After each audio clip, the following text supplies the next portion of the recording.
জায়গাটা হচ্ছে চাঁদপুর বড় স্টেশন, যেখানে আছে তিন নদীর মোহনা, রক্তধারা, ইলিশের ভাস্কর্য সব মিলিয়ে এই জায়গাটাকে মিনি কক্সবাজার নামে পরিচিত হয় এক সময়। তো আজকে আমি আপনাদের মাঝে নিয়ে আসছি চাঁদপুর বড় স্টেশন, যেটা এখন মিনি কক্সবাজার নামে পরিচিত হয়। হাই ব্রুয়ান, আসসালামু আলাইকুম, this is Sajal official and welcome to another video. তো সবাই কেমন আছেন? আশা করি অনেক ভালো আছেন। তো আমিও ভালো আছি। আজকে আমরা চলে যাচ্ছি চাঁদপুর বড় স্টেশন। তো আমরা অলরেডি রওনা দিয়ে দিয়েছি। তো আমরা এখান থেকে যাব ফরিদগঞ্জ বাস স্ট্যান্ড, সেখান থেকে সিএনজি নিয়ে চলে যাব চাঁদপুর বড় স্টেশন। তো আমাদের এখান থেকে প্রায় 30-35 কিলো পার হয়ে যাওয়া লাগে চাঁদপুর বড় স্টেশন। তো দেখা যাক কি হয়। আজকে আপনাদেরকে পুরো ভিডিওটা রিভিউ করে দেখাবো। আপনারা একটু স্কিপ করবেন না ভিডিওটা, অবশ্যই কিছু বুঝতে পারবেন, শিখতে পারবেন, দেখতে পারবেন, অনেক ভালো লাগবে।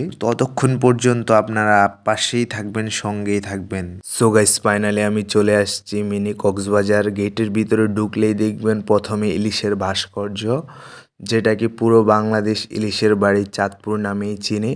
দ্বিতীয়ত হচ্ছে আপনার রক্তধারা, যেটা জাস্ট অসাধারণ, এটা বলার মতো কিছু না।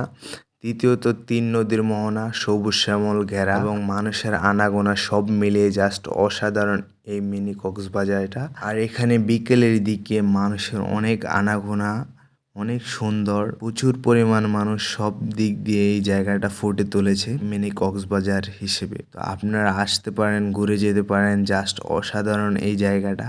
আরেকটা কথা কি গাইস, আমাদের চাঁদপুরটা ইলিশের বাড়ি হিসেবে পরিচিত হলেও চাঁদপুরের মানুষ কিন্তু ইলিশ খেতে পারে না, কারণ আমাদের দেশের ইলিশ বাইরে রপ্তানি হয়ে যায়, পাচার হয়ে যায়। তো বাইরের মানুষ খায় কিন্তু দেশের মানুষ খেতে পারে না। বিশেষ করে আমাদের চাঁদপুরের মানুষ ঠিক করে ইলিশ মাছ খেতে পারে না। আসলে এই বিষয়ে সরকারকে পরিপূর্ণ দৃষ্টি রাখতে হবে, যেন দেশের মানুষ আগে খেতে পারে। তো দেশ আমার, দেশকে রক্ষা করার দায়িত্ব কিন্তু আমার। মাতৃভূমিকে রক্ষা করার জন্য মুসলিম, হিন্দু, বৌদ্ধ, খ্রিস্টান সব ধর্ম ঐক্য হয়ে কাজ করতে হবে ইনশাল্লাহ।